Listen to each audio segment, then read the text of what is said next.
Hi Rona, this is going to be your tutorial video on how to get these responses into your progress book. I figured a video would allow you to rewind and just do a lot of monkey see, monkey do until you get the hang of it.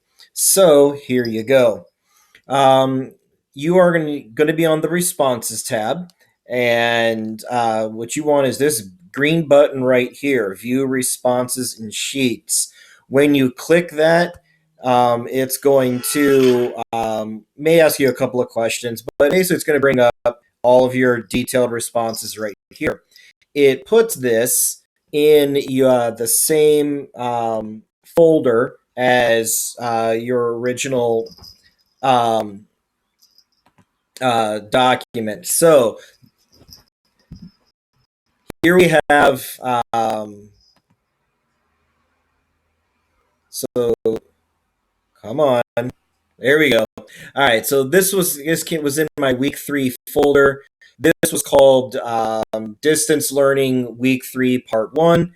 So here's the Google form, Distance Learning Week 3 Part 1, and here's the Google Sheet right next to it. So it's going to create this sheet in the exact same folder. So hopefully you're organized. Ha ha. All right.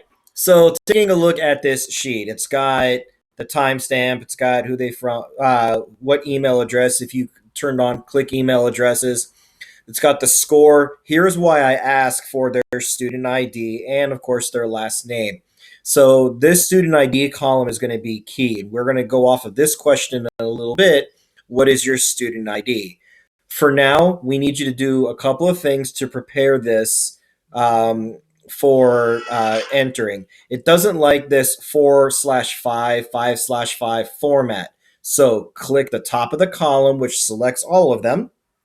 And then right here are your number formats. Click that and uncheck automatic. That's going to turn all of these into just a plain number, and that's going to be important later. So we're going to need these two columns. What is your student ID and your score? So we go to File, Download, and we want this one right here, the comma separated values, the .csv. Don't ask, just do. All right. So it's now downloaded our CSV. Let's go to our gradebook. Here's my Bell 4 class. All right, so I'm going to add this assignment. Distance Learning Week 3, Part 1.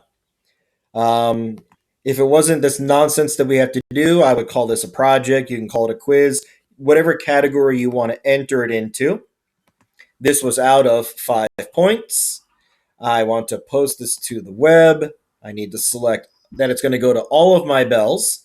And then we're going to click save. Okay, good. Now we can go to our marks. And here it is. What I want right here is this button called Import Marks. All right, we need to choose the file. Luckily for us, we just created this CSV file. So I'm going to select my file. I'm going to go to my recents because I know that's a quick way for me to get it. And there it is, Distance Learning Week 3 Part 1. And if I hover over it, yeah, it even says right here, it's a CSV file. That's the one that we want. All right. And now I click, it's now selected it, Distance Learning Week 3. It's got the file I wanted, so I click Next. Now I need to map it. So it needs to know out of this file what column gets what. So we're going to match by student ID, which is why I ask for their student ID. So I select this question off of the quiz, what is your student ID? And it grabbed them.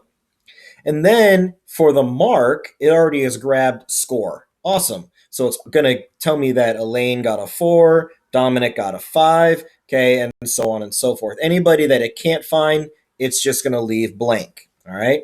We can go back to that later. All right. So now we click next. And here is just confirming that it didn't find anybody. Now you're going to click the import button. Now wait. It's going to take a second. Okay, sometimes it takes longer than others. And there it is. All of the grades are now entered into there. All right. Good luck and go back and rewatch anything you didn't get.